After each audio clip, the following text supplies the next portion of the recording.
I've been knitting outside for months now, not because I read about it, because my nervous system stopped cooperating indoors and I ran out of other options. Turned out there's actual science behind why it works. And once I found it, I couldn't stop thinking about what it means for everyone who knits to survive.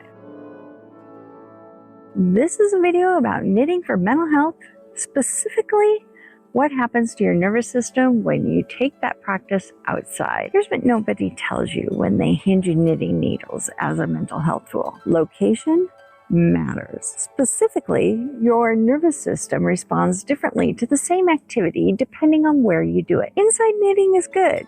I'm not here to argue with good, but outside, something shifts. I noticed it first at Riverside. I'm a park host, so my office is occasionally a picnic table with a view of the trees, and I kept finishing outdoor knitting sessions feeling genuinely reset, not just calm, reset. I wanted to know why, so I went looking. There are 4 things happening when you knit outside that don't happen, or don't happen as strongly, when you knit indoors. Knitting is bilateral.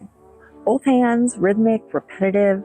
That pattern activates your parasympathetic nervous system. The rest and digest side, the one most of us with anxiety, PTSD, or just a loud brain have a hard time accessing. Being in a natural environment does the same thing through a different pathway, something called attention restoration theory. Your directed attention, the focused, effortful kind, gets a break when you're outside. Soft fascination takes over. Trees, birds, light changing.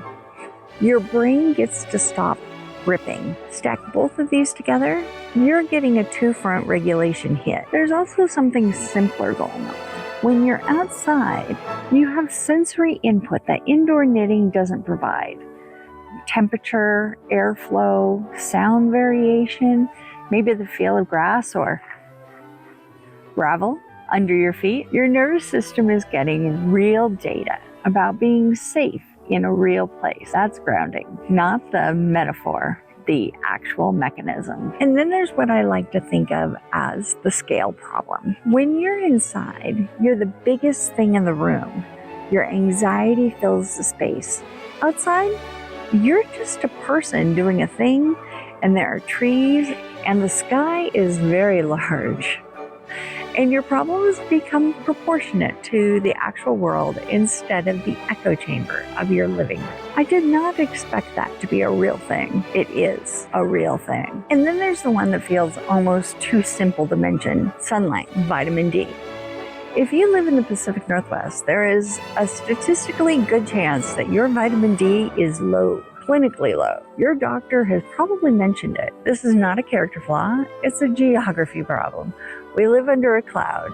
It's beautiful, and it's actively working against our mental health. Vitamin D deficiency is directly linked to depression, fatigue, and mood dysregulation. The same symptoms a lot of us are already managing. So, when you take your knitting outside in actual daylight, even Pacific Northwest daylight, even filtered through clouds, you are doing something measurable for your nervous system that has nothing to do with mindfulness and everything to do with basic biology. It's not a cure, it's not a substitute for treatment, but it's a real thing your body needs, and knitting outside is one of the easiest ways to actually get it consistently. Side theory: the Seattle freeze, vitamin D deficiency. Newcomers move here and can't figure out why everyone's polite but unavailable. My answer: we're all running on empty. It's not coldness, it's depletion, but that's a whole other video. I've given you the science.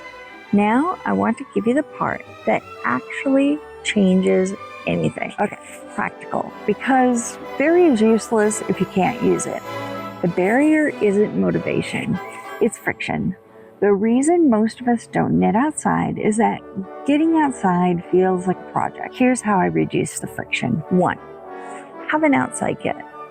A small bag, yarn, needles, a pattern card, if you need it, lives by your door. Not your main project bag, a dedicated outside kit. No packing required. 2, Match project complexity to your capacity. Outside knitting is not the place for your first lace shawl. I call this the brain budget. You've got a certain amount of cognitive bandwidth per day.